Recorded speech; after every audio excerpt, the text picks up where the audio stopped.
Love. Founded in 2001 to study the impact of giving and loving on human lives, the Institute was initially funded by a generous startup grant from the John Templeton Foundation. In the book's introduction, Dr. Post writes, quote, "Love is not so much taught as transmitted from good neighbors to parents, children, strangers, and saints," end quote. He tells us that the simple act of giving leads to a longer, happier, healthier life. And he shares story after story after story from individuals whose lives illustrate giving and its benefits. Dr. Post also documents a vast array of scientific studies and research findings supporting the link between giving and enhanced living. Why Good Things Happen to Good People identifies 10 ways to expand our capacity to give and love. And it also offers a multitude of specific practices that we can use to live the truth that we know. 2 Sundays ago, Charlie Curtis spoke on celebration and generativity. Dr. Post says of celebration that it, quote, wells up from gratitude for life in all its infinite variety, end quote. And he defines generativity this way: when we nurture others so that their lives develop in unexpected and beautiful ways, we are passing on the torch of love, end quote. Last Sunday, we looked at forgiveness and courage. According to Dr. Post, forgiveness, quote, brings an inner freedom, serenity, and peace that sets the tone for an entire life, end quote. He tells us about courage, quote, that it can take the form of questioning, example setting, suggestion, and guiding influence, and yet there are times when it requires absolute, unflinching directness and social activism, end quote. So this morning, we're going into the next 2 chapters, the way of humor and the way of respect. I spent a lot of time this week on the hunt for humor, specifically church humor, religious humor, jokes, cartoons, funny stories. When I viewed them through the lens of respect, it really complicated things. Much of what I found simply didn't make the cut. One cartoon that did, though, is right here. So for those of you who are in our audio audience listening to this talk, this cartoon shows a congregant leaning towards his neighbor in the church pew, and he says, "The minister's a sub, so we're all going to sing the wrong hymn. Pass it on." And this is a particularly fitting given our circumstance. I'm your substitute minister during Catherine's sabbatical. And I especially appreciate that no one here at CCU organized this terrible breach of church etiquette. So Dr. Post tells us that humor heals. And he backs that statement up with the following findings. 100 laughs is the aerobic equivalent of 10 minutes spent rowing. Laughter elevates the secretion of our natural mood-enhancing catecholamines and endorphins and decreases levels of the stress hormone cortisol. One reason laughter is exhilarating may be because it releases the feel-good chemical dopamine. Humor, used in a benign, uplifting way, is linked to better heart health, higher self-esteem, and psychological well-being. And the power of humor and laughter is spiritual. It powerfully facilitates social bonds. Dr. Post discloses that humor and comedy and laughter are personal favorites of his, and he writes that research on them is in the very early stages. We know, though, simply from observation, that laughter appears to be hardwired into humans. Babies are not just excellent carriers of joy, many also delight in spreading it. And sometimes it seems a little more difficult to maintain our lightness of being as we age, doesn't it? So let's take a quick look at some of the early science on humor and laughter. The first of 5 lessons in Lessons from the Frontiers of Research that Dr. Post offers is humor helps in hard times.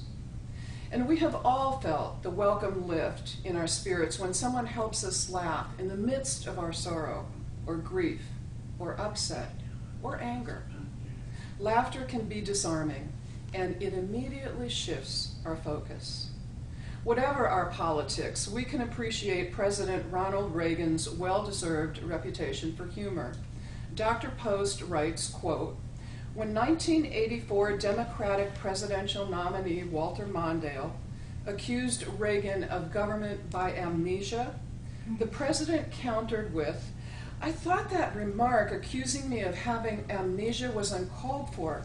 I just wish I could remember who said it.'"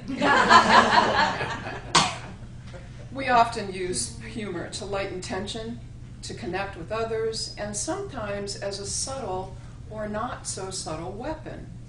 In Lesson 2, Laugh to Lift, Not Hurt, Dr. Post observes that benevolent uses of humor are linked to psychological health and well-being, while detrimental, harmful humor tends to be linked to low self-esteem and poor psychological functioning. And in this chapter, he introduces us to Steve Wilson, a psychologist who specializes in humor and its healing properties. Dr. Wilson leads 2-day workshops training people in laughter, the psychology of it, the physiology of it, and sharing ways to create laughter. He even offers a certification, Laughter Leader. There's workshops, but not near enough to hear. I looked them up yesterday. Lesson 3, Build Bridges Through Joy, describes the bonding power of joy and humor and laughter. Dr. Post relates research findings by neurobiologist and psychologist Robert Provine of the University of Maryland and others. Dr. Provine reports that we laugh 30 times more in social connections than when we are alone. He observes that laughter is contagious. And haven't we all found ourselves laughing along with others, and when we were asked to share the joke, when we attempted to do so, it fell short because we couldn't convey what was so funny as we laughed our way through this explanation? A 2004 study documents enhanced healing relationships between psychotherapists and patients through shared laughter. And another researcher found that laughter and humor is a key ingredient in successful long-term marriages.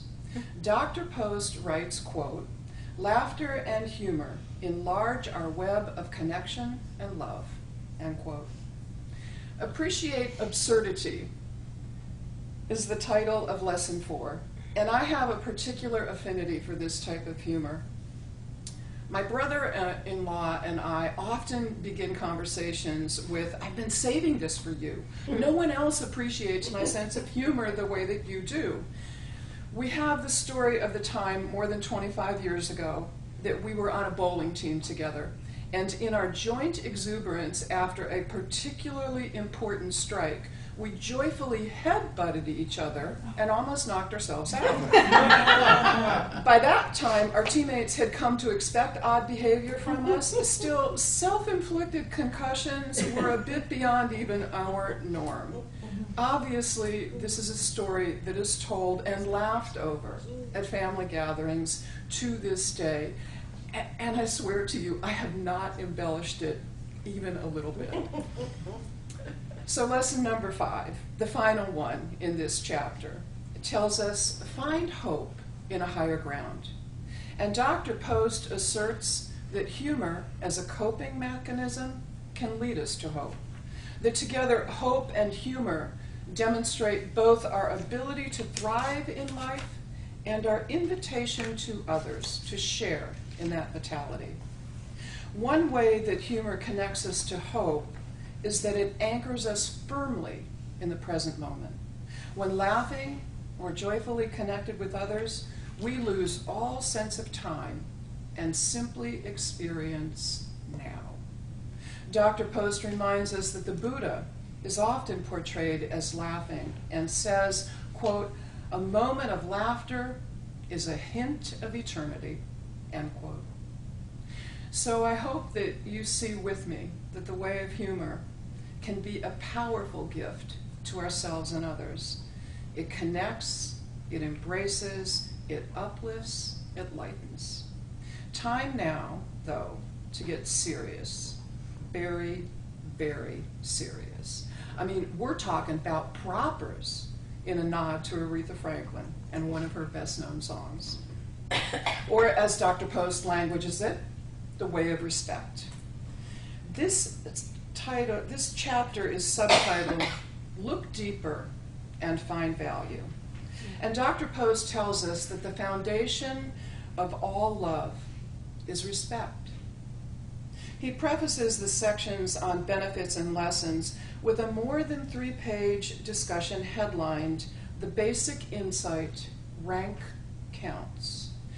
Citing research on humans and animals, Dr. Post flatly asserts, quote, status matters, end quote. He describes how studies showing earlier mortality and vulnerability to illness are linked inversely to one's social class or social status. Class or status, as defined here in the book, is complex and multidimensional. It might include gender, ethnicity, age, income, educational level, occupation. All of those are fairly measurable, as well as more ethereal characteristics like social network, cultural orientation, strength of community, and childhood markers such as caretaking experienced as an infant and family connection. And after a lot of careful thought, I share with you that I am having a very difficult time accepting this blanket assertion. In a nutshell, I think that status as the bedrock of respect is perhaps a gender-specific finding geared more toward men than women. The average longer life of women when compared to men is my basic reason for this disagreement. And the research and study that Dr. Post reports on seem to be primarily about males as well. Hierarchies and status are, in my mind, about competition rather than cooperation or collaboration. And I'm just not sure that the basic foundation of respect in its various forms boils down to status or class for both men and women. In my experience, often women are more about collaboration and less about competition. And notice I didn't say always. I know some women who are about competition, and actually I was about competition in my earlier life. But I do think often. And that said, I do believe that respect is an important way of showing love.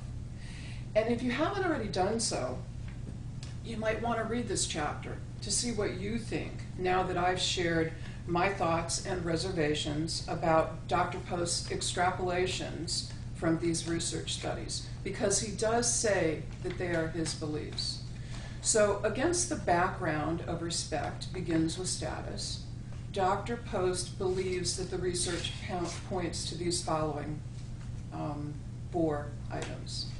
That hierarchies are inevitable in the insect, animal, and human world, in part as the natural outcome of evolution.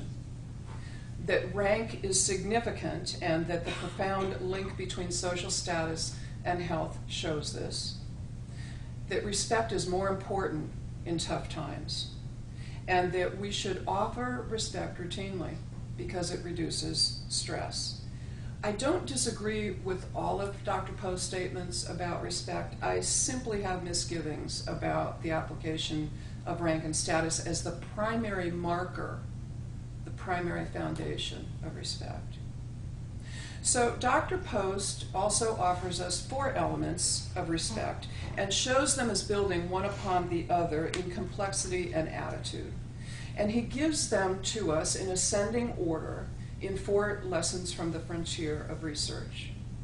We begin with tolerance as the first lesson.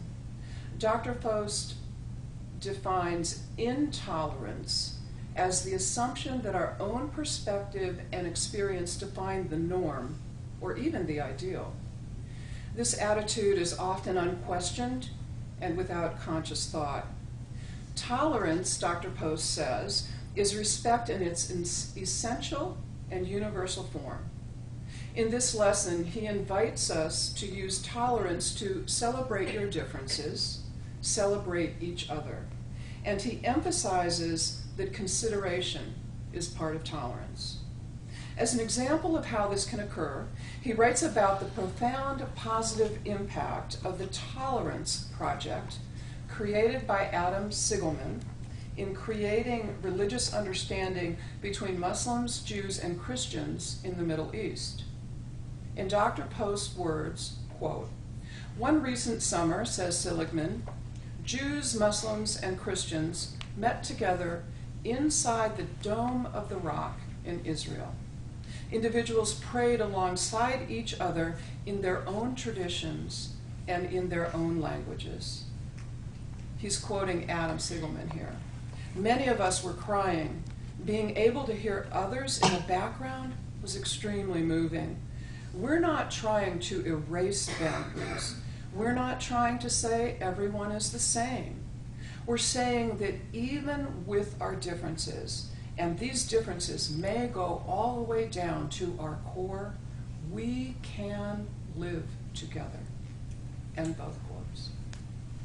Lesson 2 is civility. Practice 3 ways.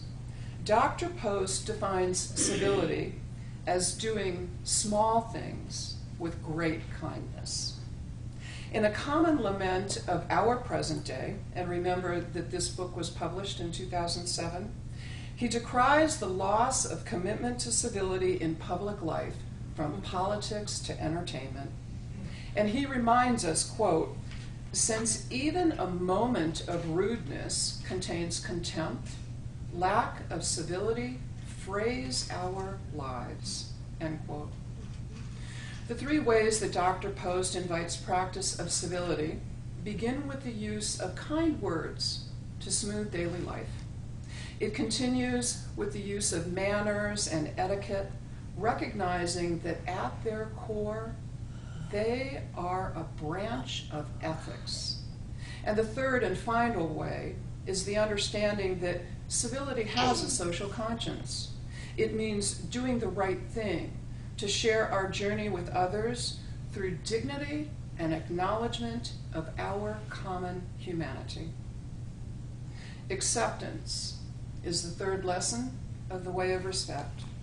Dr. Post defines acceptance as deeper and more thoughtful than tolerance and civility. He writes that it carries with it the responsibility of deep listening and a willingness to be guided by another's desires and values. In Accept Another, Let It Be, Let It Go, he writes movingly and respectfully of the issue of informed consent in a medical setting and its many considerations for patients, families, and medical professionals at all levels. Dr. Post believes that love is a critical component here for everyone involved in such multifaceted discussions and decisions. He writes that acceptance means that we, quote, "raise penetrating questions, offer our own perspective, and then accept their final choice. As this kind of caring conversation unfolds, we are accepting the other as just that, other, unique, and different, end quote. The fourth and final level of respect is reverence. Dr. Post describes this as an evolved and honoring